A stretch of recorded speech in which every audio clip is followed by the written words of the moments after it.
Okay, I want to begin the January meeting of the Board of Trustees at 6:01. In attendance, we have trustees Carolyn Bromwich and myself, Emily Curtin. We also have Library Director Don Cologne and Archivist Nicholas Catulus. And we have guests this evening from the Kingston 300 Committee. We have Ken Brack, Tom Vendetti, and Jan Guidaboni with us to make a presentation. And we will be joined shortly by Debbie Grace, head of the Kingston Public Library Foundation. Great. So the first thing on our agenda this evening are our guests. So we will welcome you to begin. Well, thanks so much for having us. And how much time? We don't want to take up too much, of course, and that's thank you for distributing the presentation and then also the 3-page flyer introducing the project back from the spring of 22. But yeah, how 10 or 15 minutes and plenty of time for questions, or is that too long? Or no, 15 minutes is fine. And then if you're willing to answer questions, fantastic. Definitely, yeah, if we can do all those. And we thought if three of us had a piece to present, and probably followed by Tom and being last, if that works. So the book project, we've been at this for 3+ years, and it's really coming together and a fresh illustrated history of the town and a select history, retrospective, not trying to recreate the great town histories and all the material that Doris Johnson's book, Major Bradford's Town, etc. And a way to think of this, and we've been talking about this a lot going forward, is, and this is exciting for us, is the voices that are coming forth, voices of Kingstonians alive today, and also to some extent fresh accounts of voices spotlighting people from the past, from the known histories. And that can be short profiles to stories coming into the 20th century up to through close to today, stories of family-owned businesses, things that have just happened in town, quirky things that then and now, or did you know about this, almost forgotten. So it's a mix. We want the book to be very accessible, highly visual, with a lot of graphics, maps, photos. The photo editor will have a real chore, and as Nick knows well, and Jan of the archives, going through, we have a lot of material, and be selective with that. And we want it to be engaging in concert with coming into the 300th anniversary. So that's happening. We're getting, each of us are sort of not assigned, but we have delegated to different contributors, and different people and articles are coming in, and we have more to do with that. And in terms of the timing of the book, probably saw this, but just for anybody listening who doesn't know it, our goal is to have it published, say in September of 2025, have pre-sales coming into the holiday season in advance of 2026. We've been working on that timeline for a bit, but right now is sort of the key stretch to complete generating content, and we're looking at a project editor, and we have a copy editor in mind. We'll need a art director or a graphic designer. Those are the key roles. Probably have a photo editor as well. So there's substantial time that we'll need to, expertise that will need to go into this. In short, for the library, we see a lot of opportunities, and I tried to, outline those in the presentation. And maybe in a short way to say it is that we feel like the book project can help build community coming into the anniversary, can help bring and build on interest coming into the archives and into the library. There can be collaborative events, collaboration amongst the 300th events that have to do with topics in the book. And as Nick is already doing, dovetailing with exhibits here and presentations at the archives, there's a lot of opportunities with that, and other more creative people, I think, will get involved with that. And there's, you know, there's opportunities for all of us to be truly on the same page. And I mean, also with the town's 300th committee, which is separate from us, and I'll give you a short background in a second. So we're just excited about all that coming together. And there's more in the presentation on that. Just for background, for anybody who doesn't know, we are a nonprofit. We're not a town entity. That's how we set it up, 401c3, federally tax exempt. We do have some funding sources already, and we're looking for more grants. Elizabeth Sampson fund grant this fiscal year was one, and we'll approach them for the next. But that's just one. But we really need help to pull this off. And we can go into any detail that you like, or stop there around the budget and that. But why don't I stop there, and Tom has some other points. And right. Well, the first thing I'd like to say is that three of us are very interested in history. Ken and I are on the Kingston Historical Commission.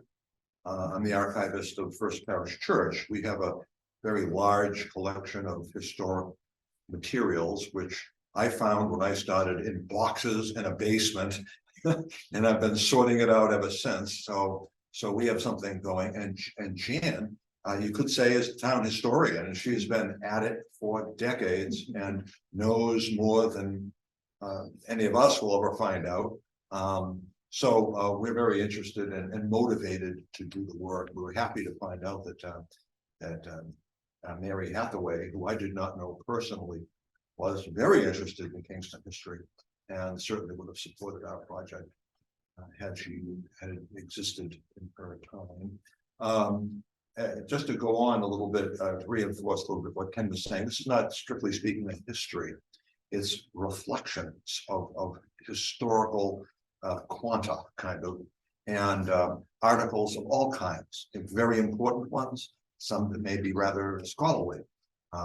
Sometimes it may be somebody's recollections of things that they remember from their childhood. All kinds of topics. Some of them will be short sidebars of high interest, maybe peculiar little events. For example, I just read in a newspaper article here from 1976.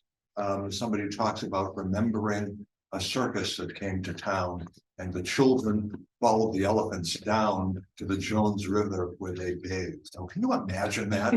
I mean, when I saw that, I went, oh gosh, now that's not a great grand historical event, but it tells something about a different time. And I think that's what we're trying to reflect here in this book. Many of the articles will be written by Kingston residents, people who live here and are interested in the history of the town.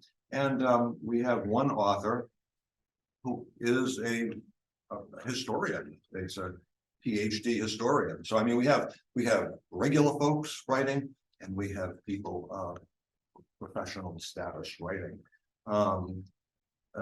You know, we're looking obviously for support, and not only from the Mary Hathaway Fund, but also from the archive, which has a great collection, a huge collection, and of photographs especially, and documents and so on. Some things will have in-depth treatment. You know, I'm not saying that there aren't going to be some articles here that are going to go in depth. For example, a lot of research has been done from primary sources on the Independence, which was a Revolutionary War ship built here in Kingston by the Massachusetts Naval Militia in 1776. And things have come to light which I don't think have ever been written about before. What happened to the crew who were imprisoned in Halifax, and how did they escape? I mean, it's a grand adventure. You can make a movie out of it. So it's very, very exciting what we're finding out. And there'll be shorter things as well of great interest, I think, to the public. And and ongoing in time. I can't think of a better way of a library to support something like a book, which is going to be published the 300th anniversary of our town. So with that, I will turn it over to Jan. Being Mary Hathaway, I think I'm the only one who knew her personally, grew up with her. Kingston is a small town, so Kingston High School was even smaller and everybody knew everybody else. It was a very big deal. The more I got to thinking about Mary, for the Kingston youngsters to get a library card. Wasn't on our phones, it was a card with our name on it. And it was one of the very first things that we had that showed that you were who you were and you were beginning to grow up. Now, if you hadn't gotten a library card before first grade, it was a school project. We all went down to the Adams Center and got our library cards, and you had to show it every time you came into the library. And it was a big deal. And I think that part of growing up here in Kingston was part of how Mary loved the library. Of course, she was a lifelong resident of Kingston, and she and her brother and his family are the last of the dynasty of two very important families, the Adamses and the Holmeses.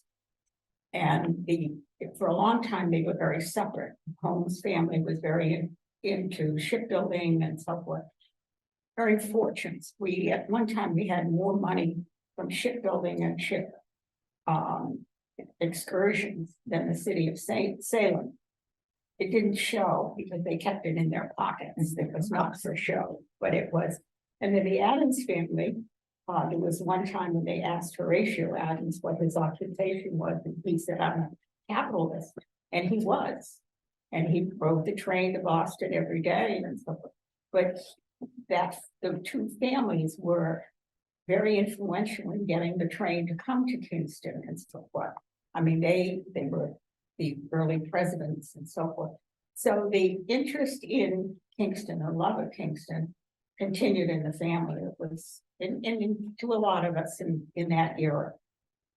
We didn't travel as much as people do today and so forth. So it was a very small environment. Mary went off to college. She could have gone anywhere in the world. She's a very good student. She came back to Kingston. And then when Silver Lake opened the high school, she became part of the English department and was head of the department there. And as Mary grew older, she had a beautiful home up on Indian Pond Road. She loved to be outdoors, walking and hiking and stuff, but she thought nothing in her 80s of walking from Indian Pond Road to the library to return a book because it was due. Because she was involved with these two very important families, as well as so many things in town, she had a collection of stuff. And as gray-haired as I am, I've begun to, sort out the stuff. And you can collect it, even though you don't work, you don't volunteer in the archive. And so she started to, she called Susan and I to come up and see what she had. She didn't have a room. She had rooms of collections and so on. So we kind of helped her get organized and what would go into where and so forth.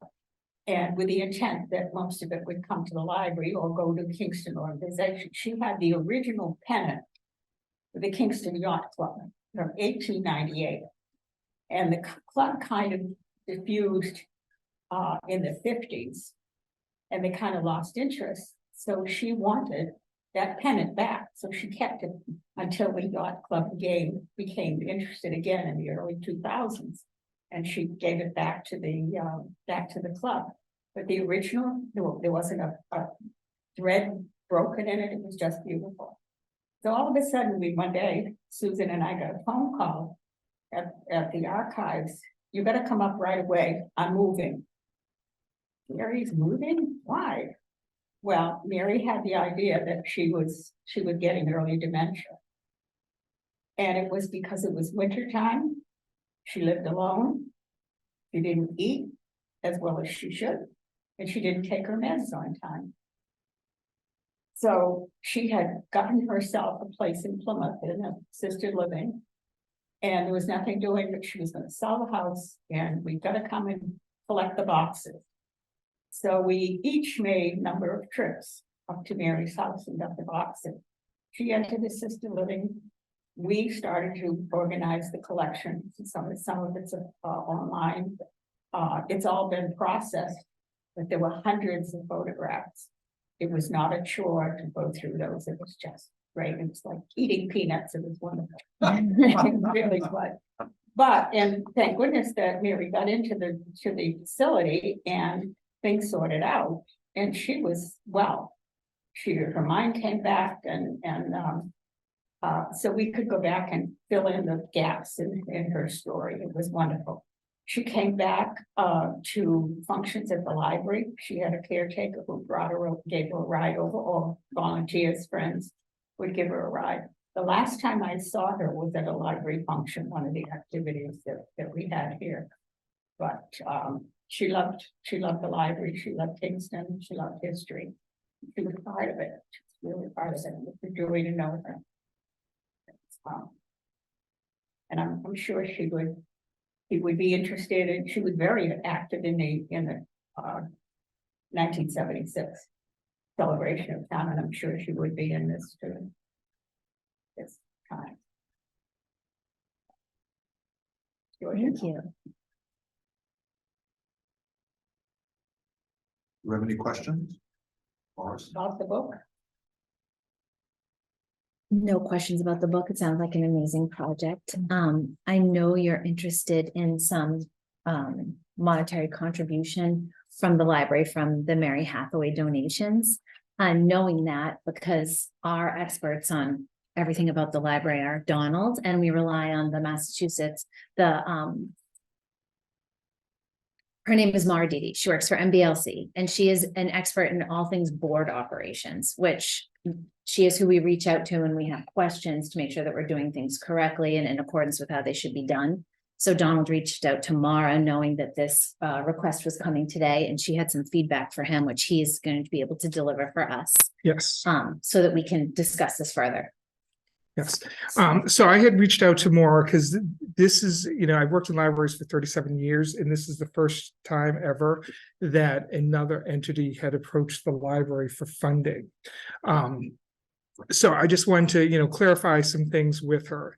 And it, the feedback that she gave me was that, to ask for general funding from this, we're basically a town department that relies on, we get a lot of donations for a lot of extra stuff, like a lot of the programs that we do here. We do have a small town account for programming at $2,500, but annually we spend about $10,000 in programming, most of that funding coming from our foundation. So in a way for us, to pass on funds to another entity would be, kind of not ideal, but we would want to somehow support. So so we were kind of going back and forth, discussing it. So definitely the concerns about how would the funding, that if there was to be any funding, how would the funding be used? As far as from what I've seen in what you sent us about your plan about possible partnership activities and things like that, having the speakers, if that was something for programming purposes, we could help support, but we would not be in a position to be able to, fund what would be general expenses, like in the sense of like salaries. We have to be mindful because, we have to think about, future donations that, folks donate to the library. They may think, oh, I think the library needs more books, so I'll give them money so they could buy new books. And then something like this occurs, and then they would question whether or not that they'd want to donate in the future or what have you. So talking to Mara, we this is kind of an unheard of ask, because we're, in a way it's kind of like a charity helping a charity. and what is the best way? Because we do want to support you and we do think that this is a wonderful, wonderful project, but what can we do?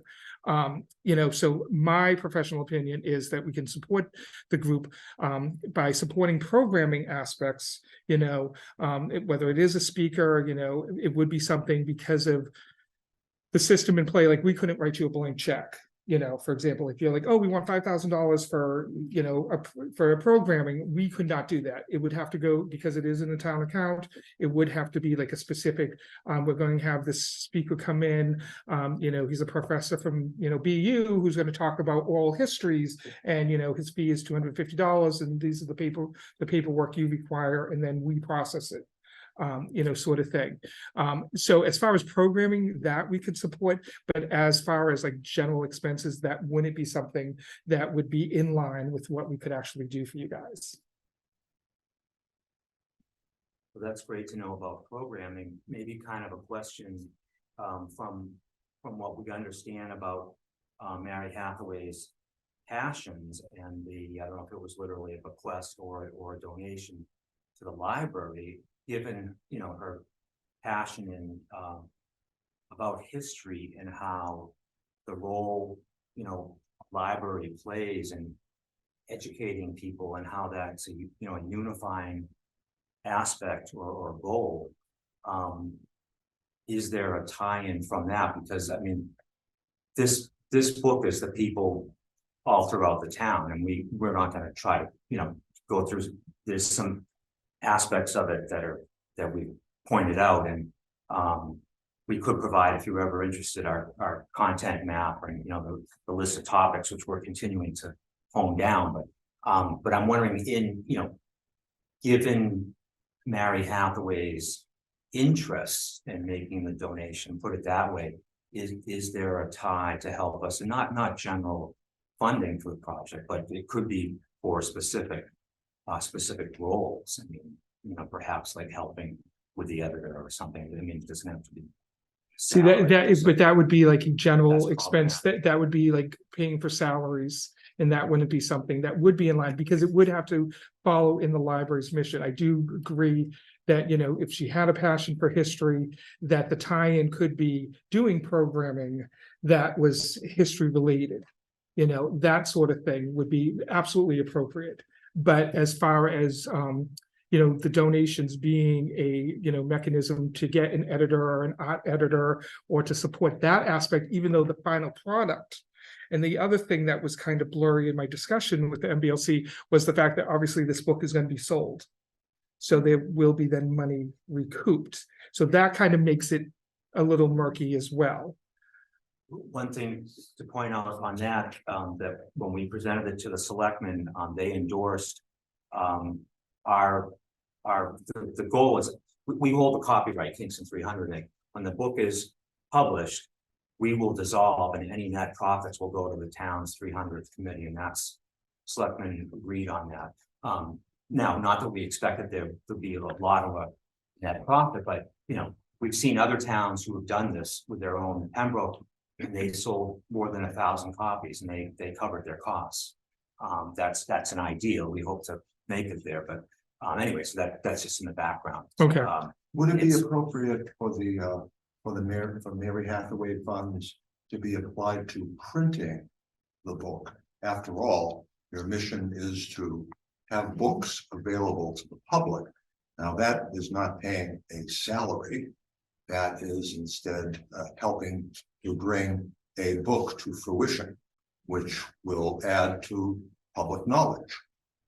Right, but that would be an operational cost, which wouldn't be in line in what the, would be able to do. Because basically, yes, but that printing is an aspect of that finished product. So I wouldn't think would be an appropriate, use for us. We have an interesting breakdown too, because we received a gift from Mary Hathaway in 3 stages. So we received a large sum from Mary Hathaway, $66,000 that was earmarked for a capital project for the library. So those funds are set aside already for a capital project. But then we received 2 subsequent donations, around 6,000 and 2,000. They have not been earmarked for anything, which is the money that we would be talking about to donate, because since they have no designated purpose like the original donation, they're not earmarked for anything, so therefore more available. But now it's just a matter of, can we do it? And that's why we reached out to the Massachusetts Board of Library Commissioners, because it is rather unprecedented that people would come to us for money. I feel like it's usually the reverse, where we're usually looking for help from our foundation or asking the town for more funds. It would seem similar to the Elizabeth Sampson Fund. When Elizabeth Sampson died, she left a legacy to various entities, including the town. Now, we have gone to the town to apply for the Elizabeth Sampson funds. And I believe we got a small, modest amount of money from them. It would seem that this is a very similar situation where you are a public entity like as the town is. And Mary Hathaway gave this entity a certain amount of funds.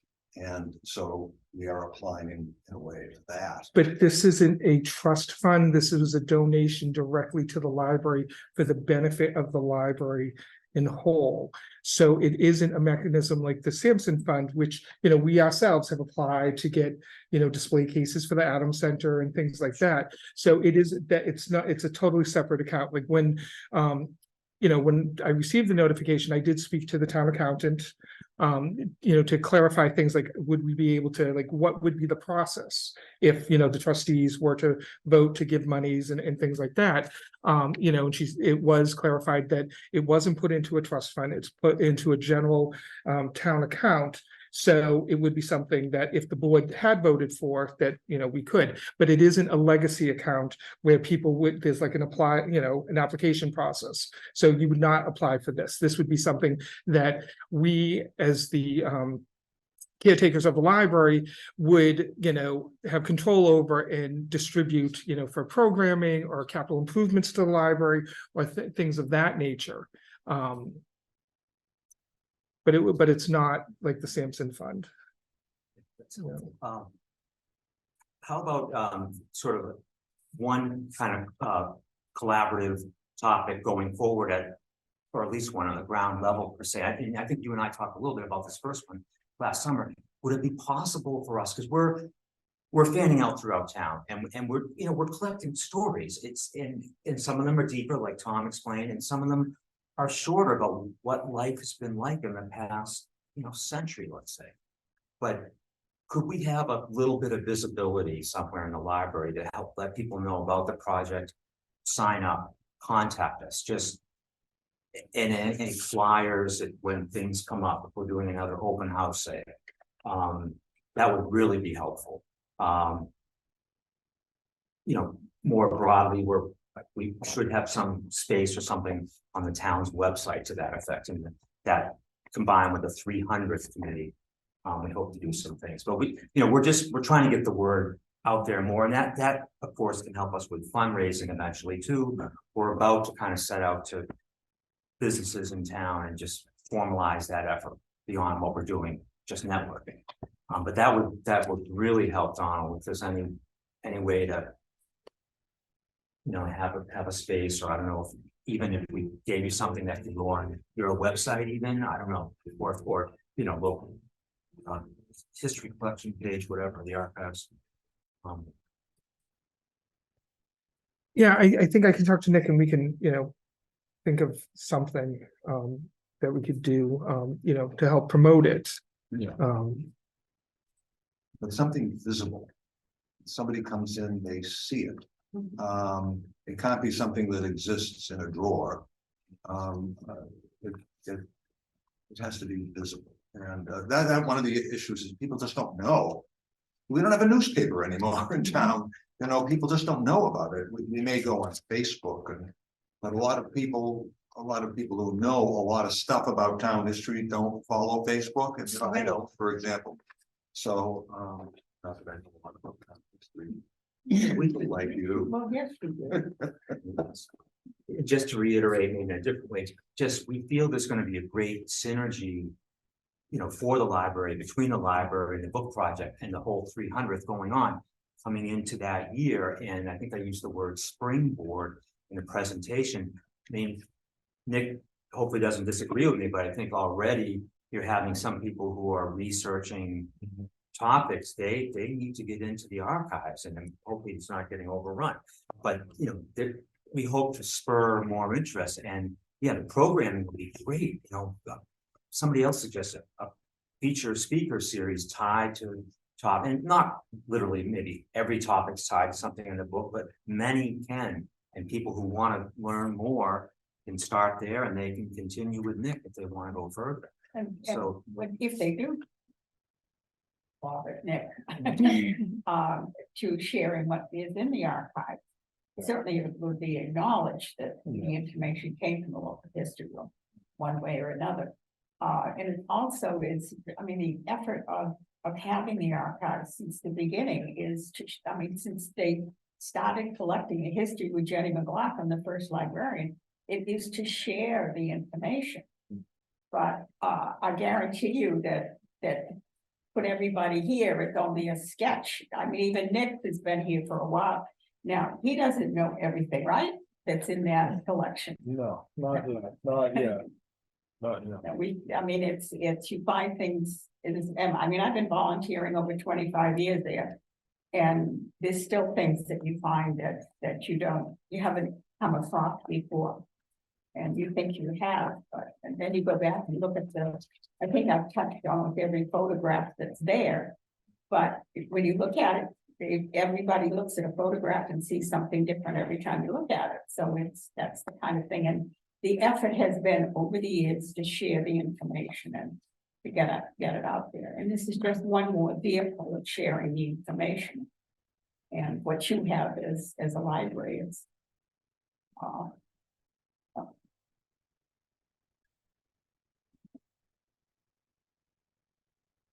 Well, thank you so much for Well, coming in. for having And us. I want to make sure the rest of our board members do see the presentation so that they can also contribute. We have our absent members.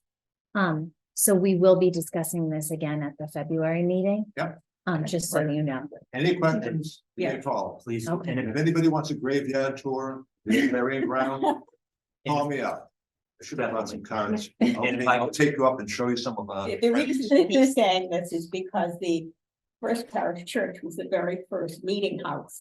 It was a combination of a town hall, so to speak, and a religious center. So he's got the beginnings, and That's then my of course in order to become a town, we had to have a religious entity, we had to have a school, and we had to have a graveyard. That was what they said. Otherwise, you can't do it. You got to stay part of the colony. So they refused us in 1714, and we came back a few years later. if I could just end with one appeal to anybody watching, if you know anyone who might be interested in contributing story that should be told, family, business, whatever, or an idea, please feel free to contact us. And art talent, photo editors, love that. Yes, yes, if you, that would be really helpful. Thanks so much for We your will time. spread you. the word. Great Thank you. Great to meet Thank you guys. Happy New You Year. as well. Happy New Thank Year you. as well. Take care. Nice seeing you. Yeah, take care. Right, It's been a while. I've had some adventures. Okay, so moving on in our agenda, we have a facilities update. Donald, if you would like to.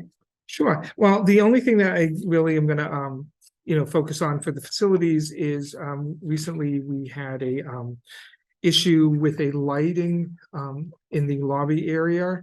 I was out at the time. I was notified by staff that there was like some sparks and smoke coming from one of the fixtures. The fire department was called. It basically was a burnt out ballast from the lights. Facilities was contacted that evening. Facilities has been very responsive after hours and weekends, I have to say. So the the solution at this point is the circuit has been shut to it, as we are expecting an electrician to come in and make any necessary repairs.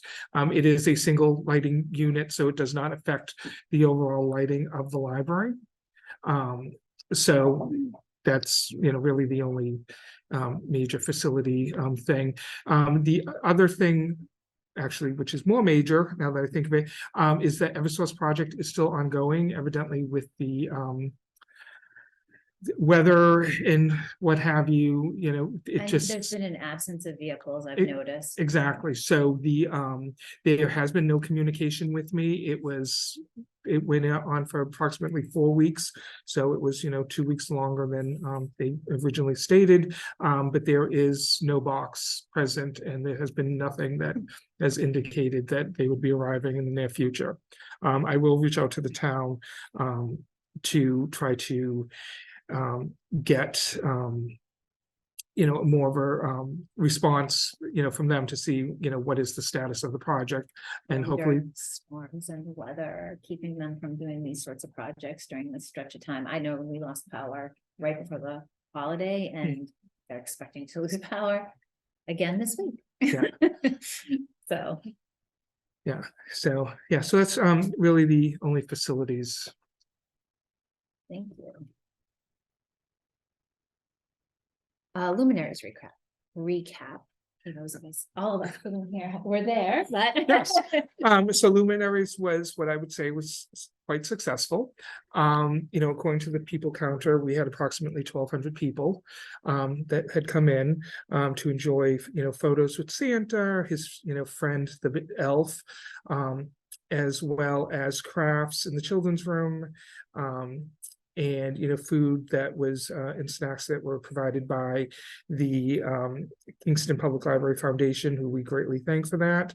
And we also would like to take this opportunity to thank all of our volunteers who helped in passing out the food and helping with volunteering, at the event.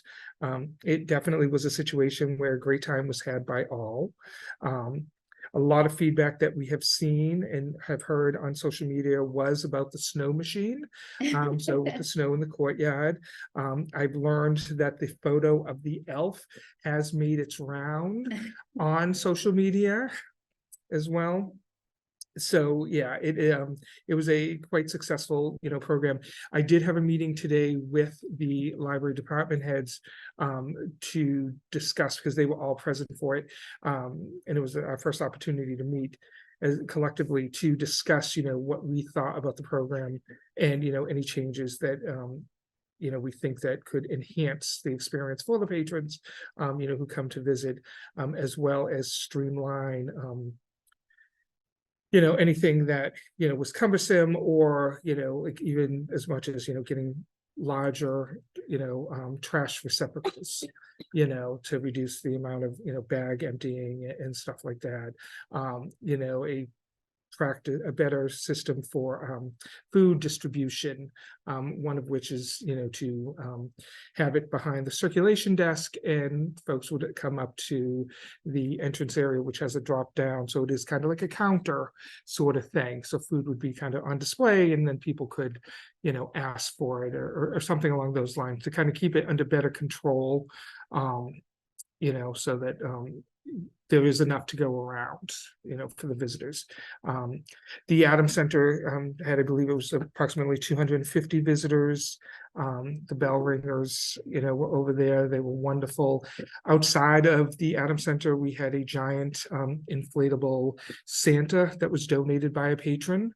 It is one of those giant, car ones. When I say giant, it's like 20 feet tall, out there. So we put it over there for visibility. We are contemplating that for next year, not to have activity at the Adams Center. While, there was a decent turnout, the year before actually had a larger turnout. And this year, the fire department was able to put luminaries on the actual stairs, in the front stairs, to kind of direct people to it. So we are, thinking that because it is really family oriented, whether or not the Adams Center, because obviously as much as great it would be to have 1,200 people going through the Adams family, that is a lot of wear and tear on this historic building, but we do kind of want to highlight it. So we are thinking about, better ways to, get access to it, for that program and what can be done to, kind of help with that. But yeah, I think that, and I, welcome any comments that folks here who were in attendance, want to share for that. I couldn't believe the steady stream of people. It never really slowed down until it was all over. I mean, it helped that it was a great night for it too. Absolutely, absolutely. And I'm glad that we didn't have to worry about our new carpets with rain or snow. So as many people as they want could tromp through. And the elf was amazing. Is that right? I think personally that Santa in the courtyard was a huge draw. Yeah. In the snow. Yes. Yeah. Yeah. And Absolutely. kids are gonna remember that, their parents are gonna remember that, that will become sort of, it could become like an annual type thing, that this is the place. Mhm. I hope people are prepared for. We'll see. Year after year. All right, so moving on, we're on to the reports. If you just want to give a brief summary of the activity that's occurred. I don't know what's going on. So yeah, so I mean, obviously, with the holidays, it did limit the amount of, we had closures and things like that. The children's, have been offering Lego Club as well as the ongoing story times. We have had major turnouts for a lot of the children's programs. So one of the things that Miss Holly and myself were discussing today was, condensing some of the materials in the children's room to remove one of the freestanding smaller bookcases, which does have carpeting underneath it, in order to have more open space for when there are programs. The puppet program, as well as Big Lion, at times we've had approximately 70 people in there. And, which is fantastic. And, there has been a lot of comments made about needing additional space and support for that and so forth. So, that's in part of, why I am taking a step back from doing programming.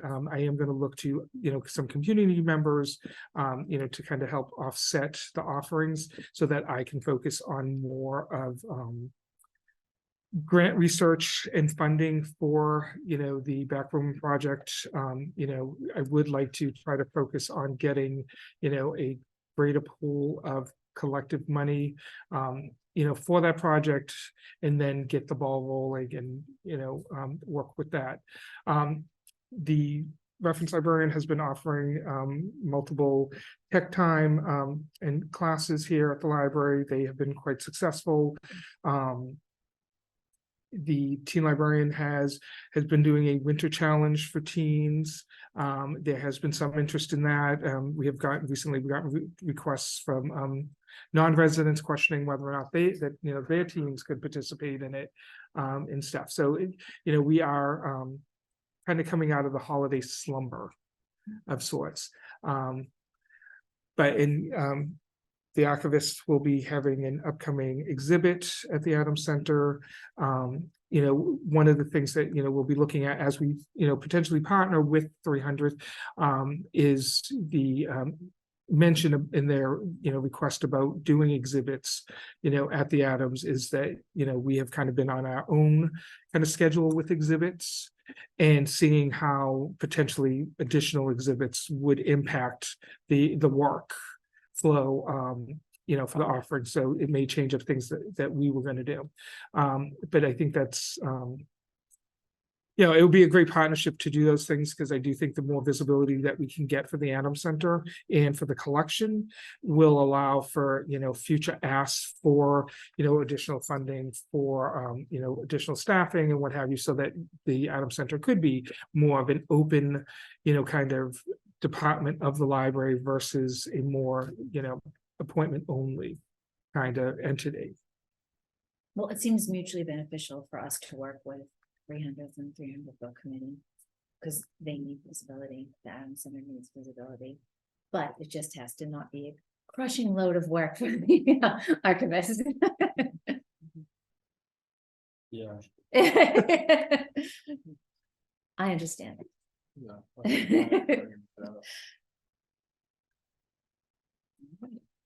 Well, we are fortunate enough to have Debbie with us this evening. Do you have any updates from the foundation?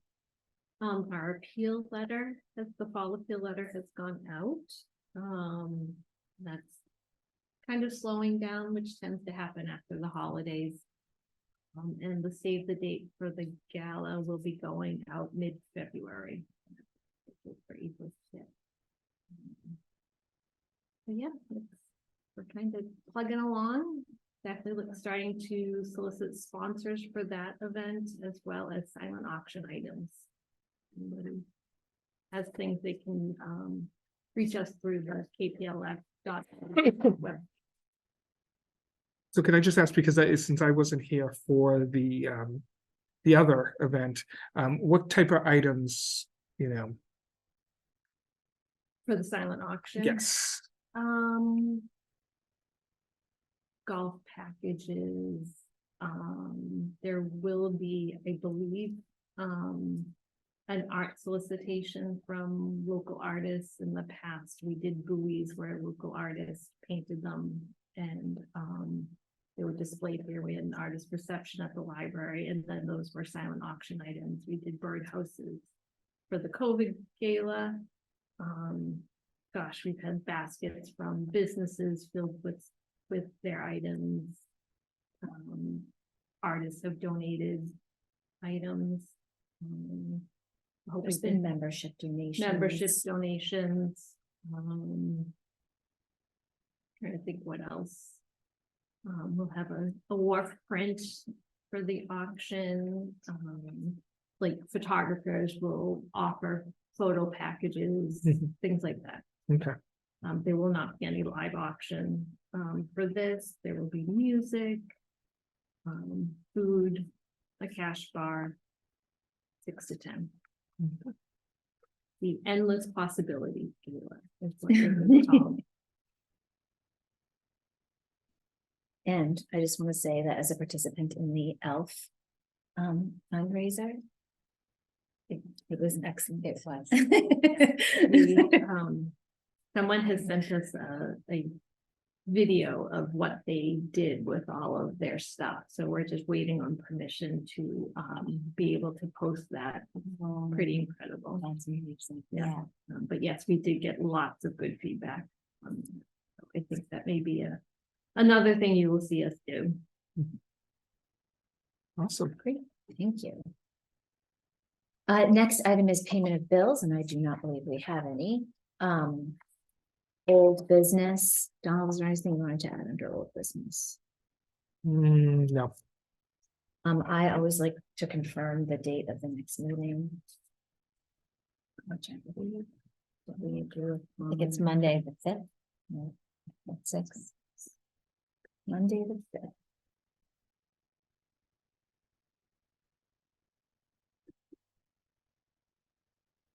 Perfect.